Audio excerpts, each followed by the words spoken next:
Hello and welcome to today's webinar. I want to thank you for joining me today, and I'm so excited to help you along your path and help you find your niche and really find the story that people are going to most resonate with.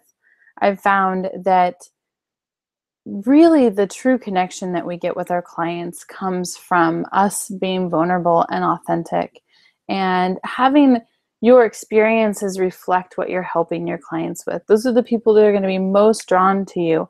And I don't know about you, but I like it when my clients find me. And it shifts everything when you're no longer out searching for people to help, that they're coming to you because they know that you offer what they need. And the way to do that is to tell your story and connect on a level that they will connect at.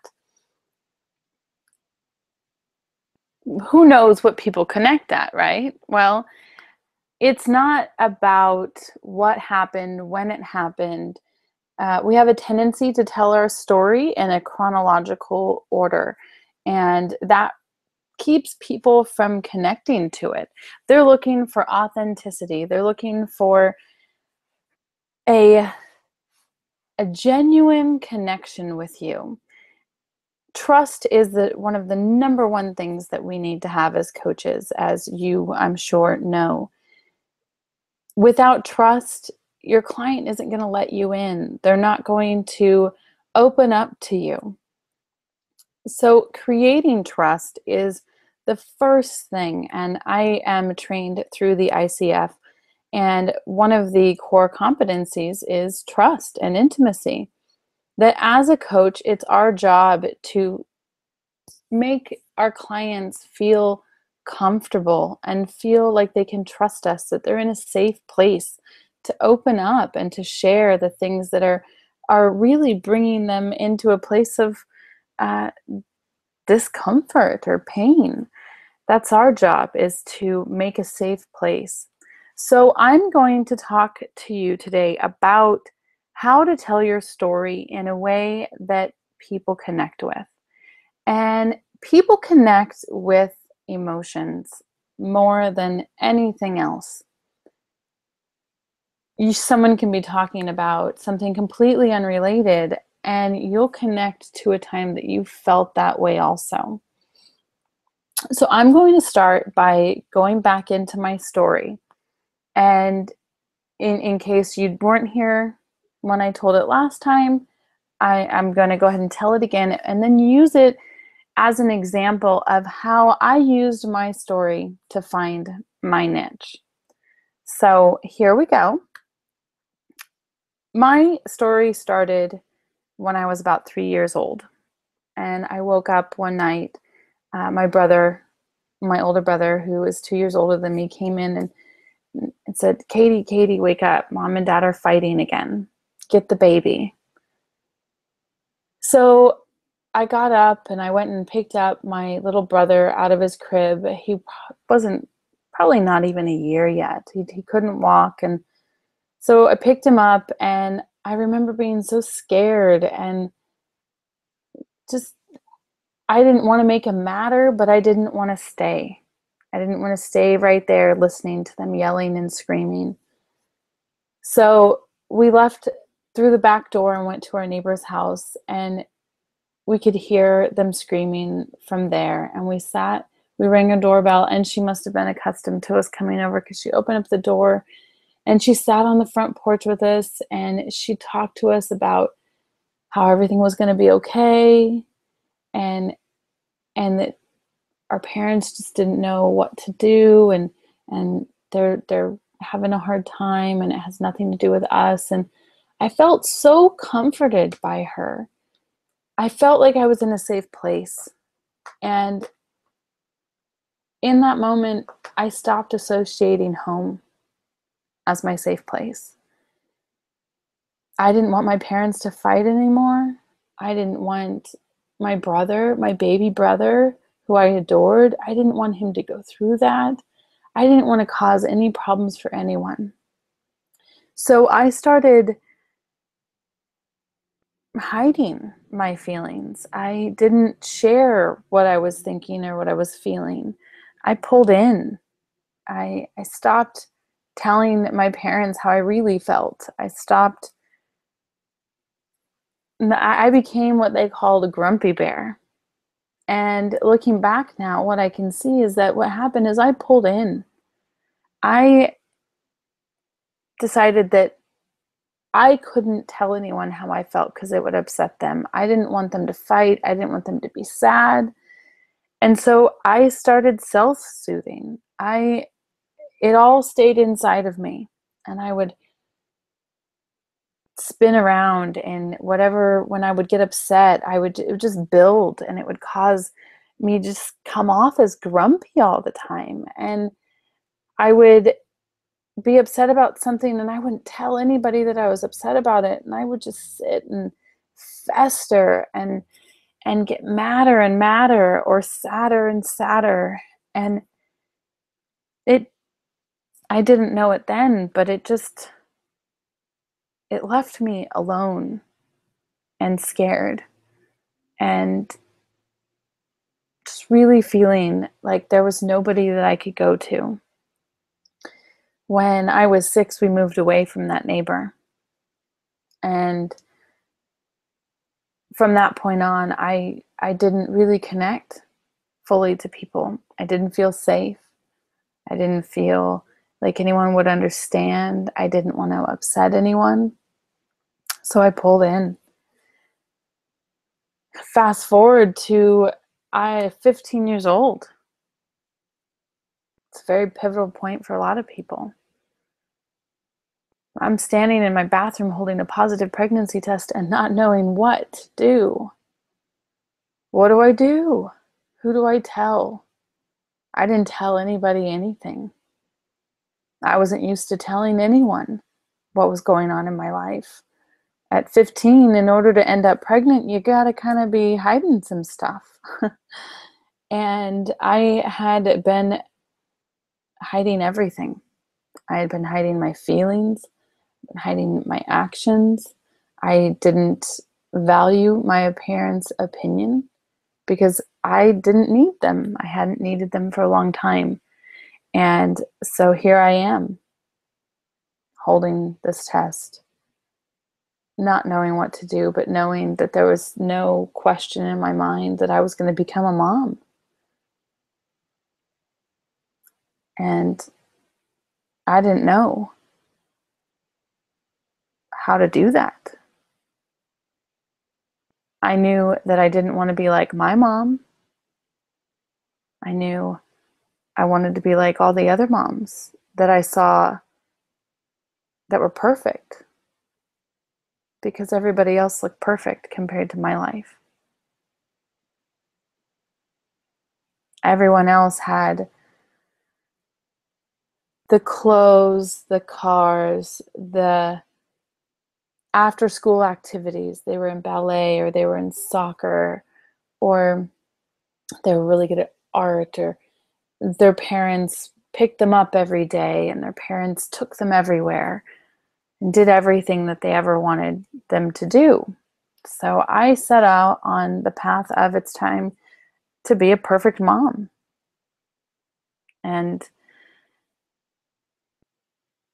that's not easy, especially when you're starting out from 15. It was 3 days before my 16th birthday, and I thought, happy sweet 16 me. Everyone told me that I couldn't do it. They said she deserves someone better. Not that I'm not good, but they said your life will suffer, her life will suffer. Give her to somebody who can give her the life that she deserves. There are so many people out there who want babies. You're not ready. You're not going to be able to give her the life that she deserves. So give her to someone who's ready. And those were some of the most heartbreaking words I've ever heard, because I was 15 and I could do anything. I was invincible. What do you mean I can't be a good mom? Of course I can be a good mom. And at that age, you truly do believe you're invincible. And I really did think I could do it all. And luckily, I was blessed with stubbornness. I am an extremely stubborn person. I refuse to give up.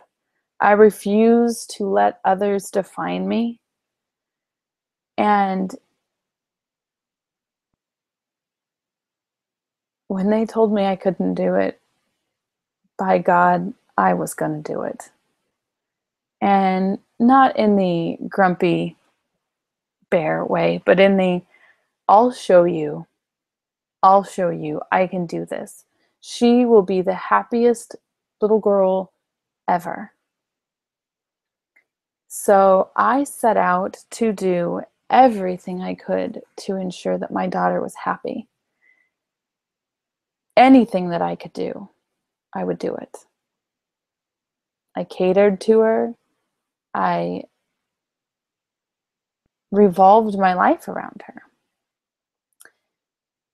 Everything I've done for the last 17, 18 years has been about how to be the best mom that I can be. And what I didn't know was happening at that point is that I started to believe that I had to be perfect and that she had to be happy all the time. When she wasn't happy, it was like my world was crumbling around me. I had to do anything and everything that I could to turn her frown upside down, to change the mood, to make her smile.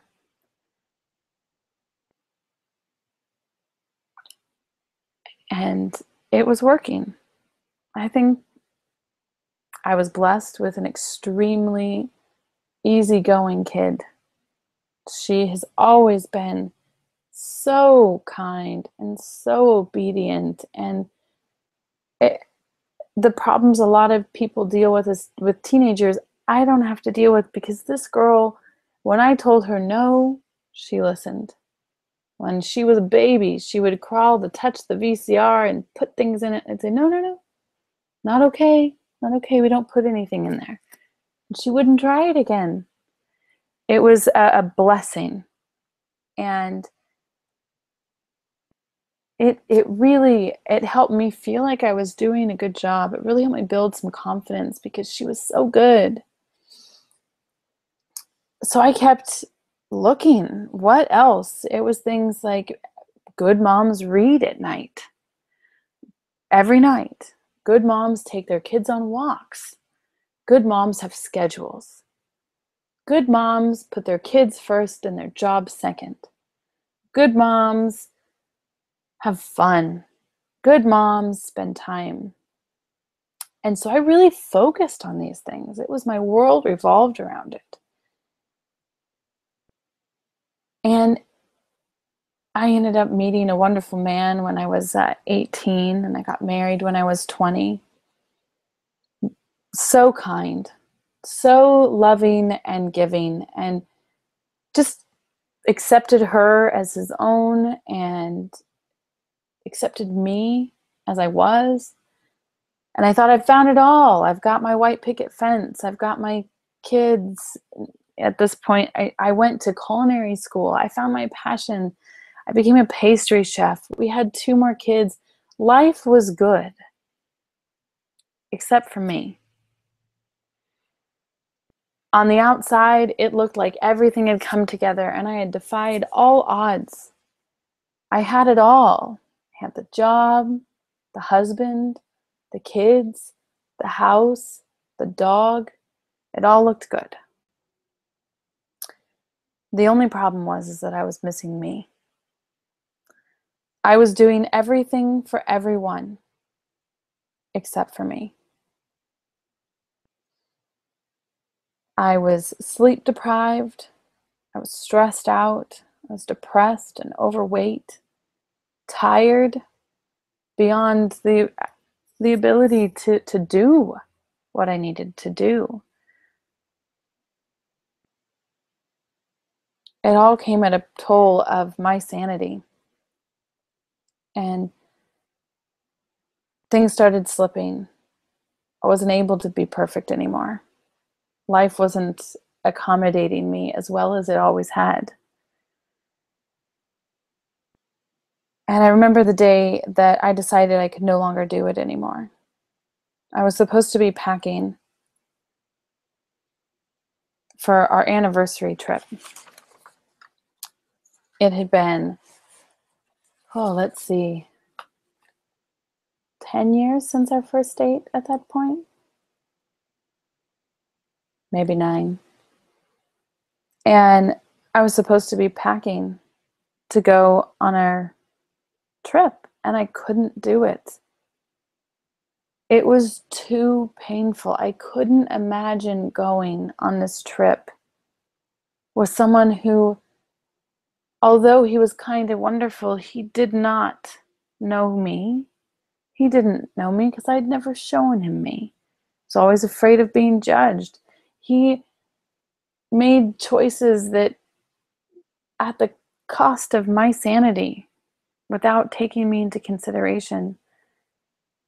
He was angry at our kids all the time. I couldn't go and pretend to be happy, to be celebrating my anniversary. It looked great from the outside, but it looked horrible from the inside. I was trapped. I didn't know what else to do. I was sitting on the bed and he came in and he asked, "Why aren't you getting ready?" And I said, I can't do this anymore. My heart was pounding and I was scared. I didn't know what he was going to say. I didn't want to be married to him anymore. I didn't want to listen to him blow up at our kids and dismiss my needs and tell me he was going to work on things and not do it anymore. I couldn't do it anymore. And he looked at me and said, "What do you mean?" I said, "I can't do it. I can't go on this trip and pretend that we're happy. We've been in counseling. You're not doing what we talked about. It's not working. You're not doing it. I'm not happy. I don't want to be married to you anymore. I don't want to go on this trip." Well, he lost his mind. He was so mad. He took our kids out into the living room, sat us all down and said, "Your mom doesn't want to be married to me anymore. She doesn't love me anymore. She doesn't love our family. She wants to break up our family." And I just sat there staring at him like, this is why I can't do this anymore. Because I, more than anything, wanted to be the best mom that I could. And I had given up what was important to me in order to make this image of a perfect life work. And it wasn't working. My kids needed someone who would protect them, not someone who would lash out at them. My kids needed a place to feel safe, not a place to be worried about where you put your backpack. A place you could come home and know that no matter what happened in the day, you are safe here. Home is safe. And in my marriage, home was no longer safe. So I knew this was it. Life was going to be different from this day forward. I started looking for things to make it better, to fix it. I had been for a while, but this time it was so painful that something had to give. I couldn't do it anymore. Tony Robbins says that we're motivated by pain and pleasure, but the pain is by far stronger of a motivator than pleasure. And he's right. When life gets so hard that you cannot continue on the way you are going, it sets a course in motion. It puts you in the place to start looking for the thing to shift it.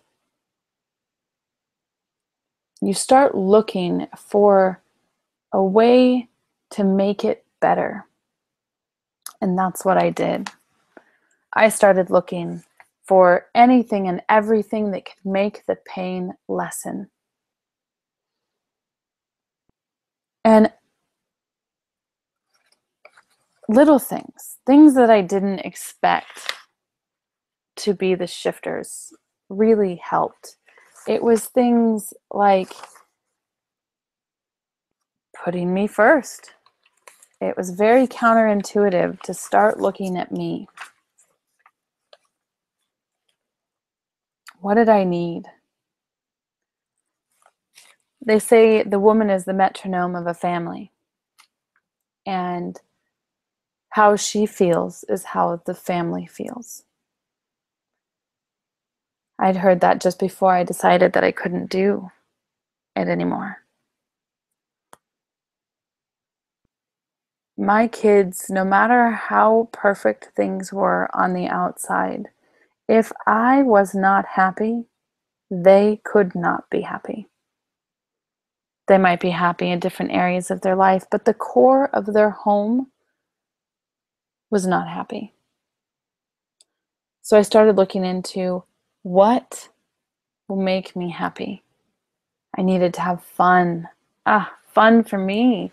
Fun with my kids, fun without my kids, just fun where I could let loose and be me and not worry about who needs a snack and who needs a nap and who is mad at the world, but just relax and be. I learned that that's what my kids really needed.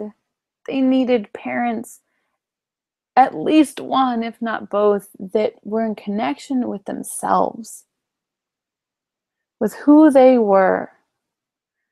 Because it is in our authenticity that our power is. Who am I? What makes me happy? That's what my kids needed.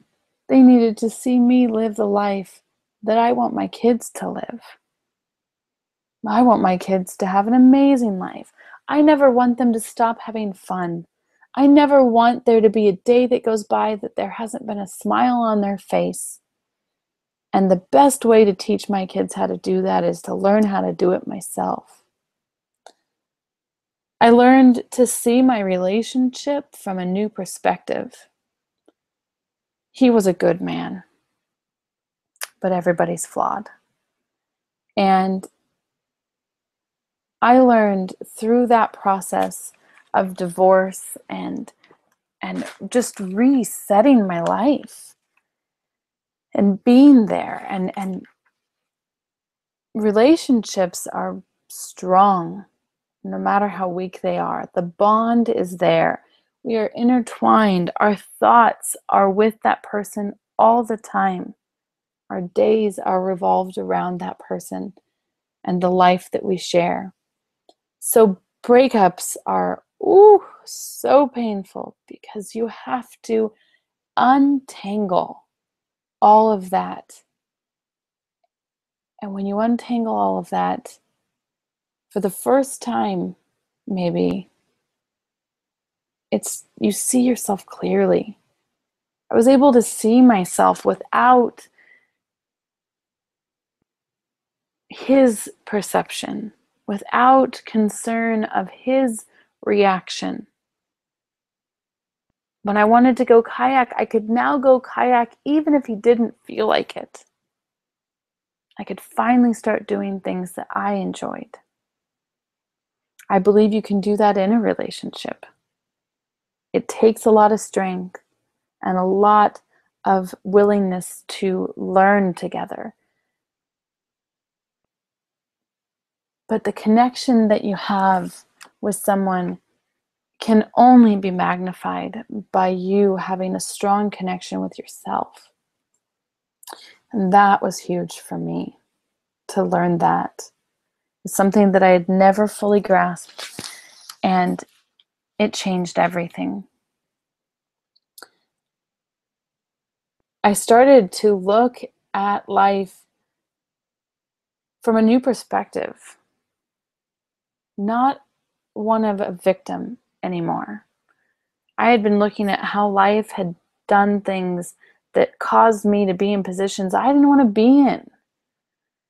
You know, I always had to adapt based on what happened because of life.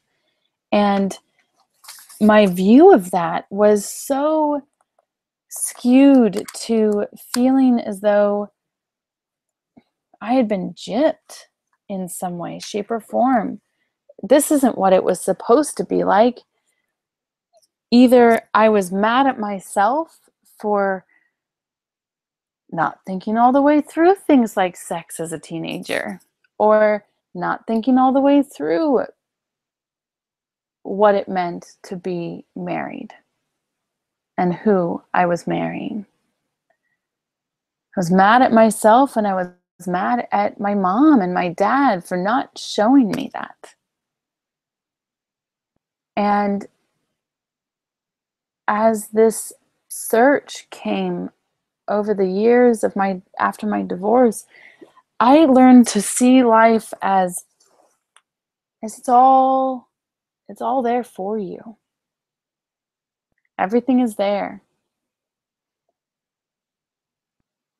for you. There's no good, there's no bad. It's all the perspective that we put on it.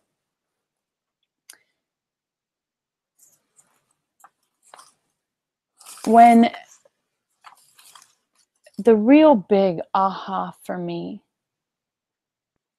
which our search after your pit, after things hit the fan, life falls apart, after that, that's your search. That's where you are looking. You are looking for the answer.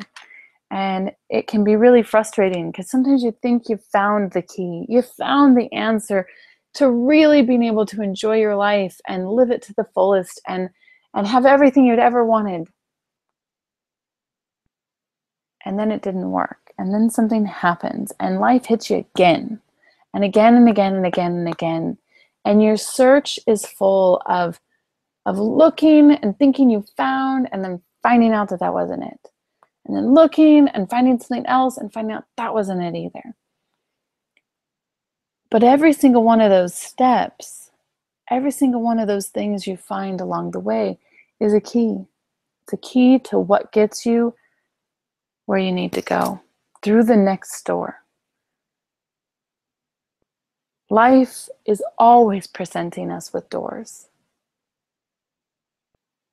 The good doors are locked. They're locked. But what you learned when you came through the last door will help you find the key to the next door. And every door you go through, every locked door that you go through, opens up a world beyond your imagination. There is a place of peace. There is a place of home. The big aha for me was when I finally started to view my pain as a good thing. When I started to look at the pain as a blessing, everything shifted. All of the lessons I learned along the way were necessary to get me to the point of that big aha. The pain is your map to your key, to the next big door. The locked door that doesn't open on its own. You know, opportunity is knocking behind a locked door. Your job is to find the key. So what is the pain? For me, the pain was losing the depth of my pain was in losing myself. Was in at 3 years old, I discounted who I was and what I had to say mattered. I didn't believe that anymore. At 3 years old, that's a big lock. It led me to hiding. It led me to codependency. I valued other people's needs far, far, far above my own. And when I stopped doing that, it gave me a new perspective. It made me realize that every time I lean into my pain and I try to use it as the map to find where I really need to go, where is this pain coming from? What is it? It always, every single time, holds the key to my sanity, to my peace, to my purpose, and to my message. We are here for a finite amount of time. We're here for 100 years if we're lucky. By digging into the discomfort, by looking at why it hurts so bad, not just that it hurts, it helped me understand that. And I believe our disconnection is to ourselves. When we're looking to make our relationships better, when we're looking to make our work better, when we're looking to make our kids better, when we're looking for anything outside of ourselves, we're looking too far. Because inside of you and every moment you've been here is everything you've ever needed to know. We are connected in ways that we cannot even comprehend to our creation, our creator, and each other. When we learn to love ourselves the way that we love others, everything unfolds. When I learned to love myself the way that I love my children, everything opened up. It opened me to this understanding that every struggle I've ever been through led me to this moment. And no matter how cliche that seems, you are right where you need to be. Everything you need is right here. All you got to do is look. So, what happened in your life? What was it that pushed you to the point of pain? What was it that made you question and ask? That's where it is. So here are my questions to you to help you get clear about your message, about what you've learned, what unlocked the doors for you. You are not where you used to be. You have come so far. So what was it that got you there? What was it that got you to stop making the same mistake over and over and over? What was your aha? Okay, so here's the formal ones. What was the one moment in your life that you knew you had to do something different? And I'm going to remove the word the, because I believe that we all have many, many, many, many moments over the course of our lives that we know we can't do it anymore. So, what was yours? What was the turning point for you? I want you to write it down. Get out a piece of paper and a pencil. And if nothing else, I want you to write a little bit your answer. Or if nothing's coming to mind, write the question, because these are questions that you need to answer. You need to answer them for you, but you need to answer them for everyone in your life. You need to answer them for your kids, and you need to answer them for your clients. You need to answer them for your friends. Because when you answer these questions, you will be better for them. You will be the light that they need to see the way. You're their guide. You're their coach. You got your piece of paper and pencil yet? Okay, so I'm going to ask that one again.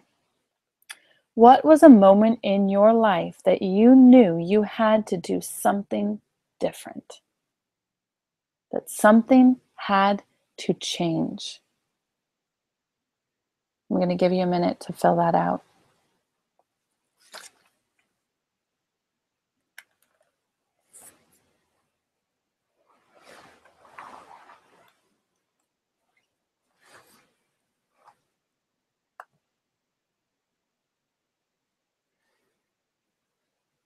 It could have been when you were a kid.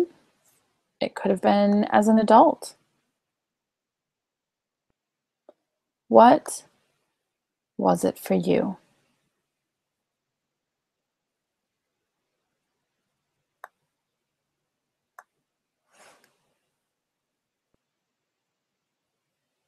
Okay, our next question. What did you learn that got you from there to here? This doesn't have to be a long answer. It can be a short answer, a couple of short answers. I know for me, it's been multiple things. It's been learning to have fun. It's been learning that I don't really like TV. It's been learning that I value myself. It's been learning that I matter.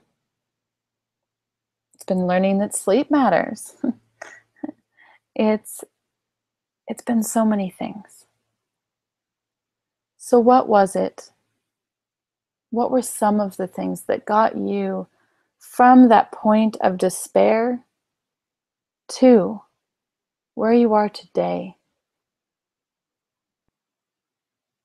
And I want to acknowledge that we have a lot further to go. We all do. As long as we're alive, there is something to learn. As long as we're alive, there's pain around the corner. So what was it that got you to where you are right now?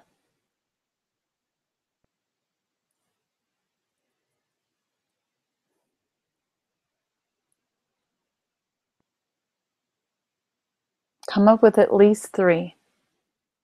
At least three things that got you from where you are, where you were, to where you are now.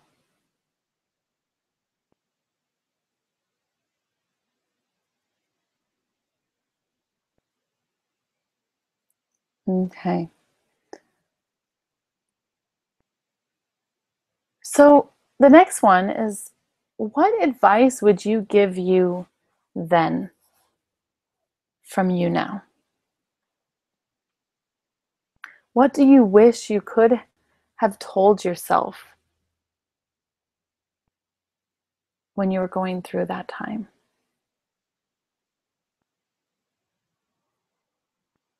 What do you know now that you wish you knew then?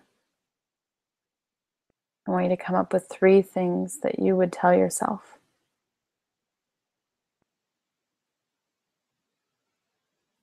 Because you've come a long way. You have been through so much. Life has not been kind. In some way, you have been thrown for a loop. You have been tossed about. So what was it?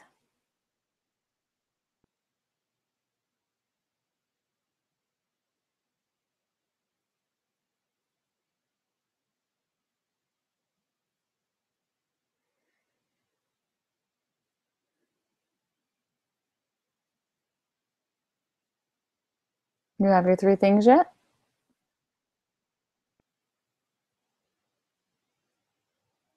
Okay.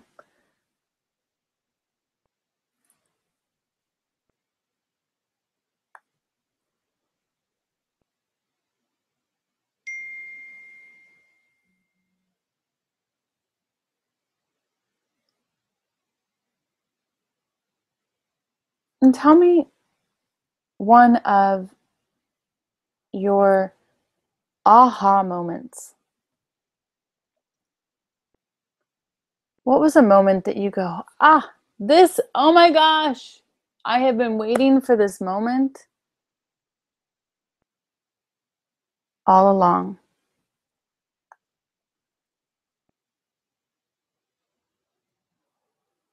What was that moment for you?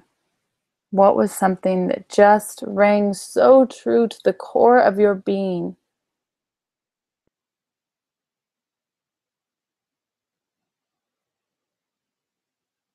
Write that down. That was your breakthrough. That was a big one for you.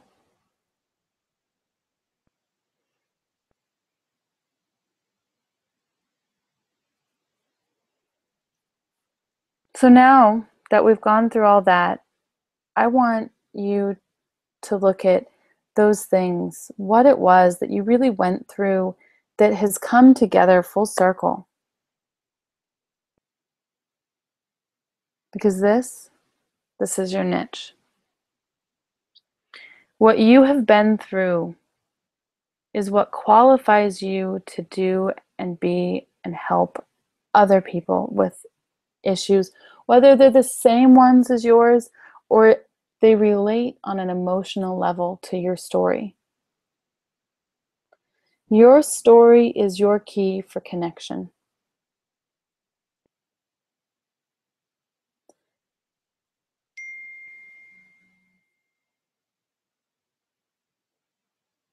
Okay. Well, I hope that this has been helpful for you, and I'm here for you. I am here to answer your questions and to be there for you. So reach out either through the group, through my Facebook page, or through private message me, call me. I'm here. I'm here for you. I know that your story is worth sharing. I know that you have what you need to help everyone else.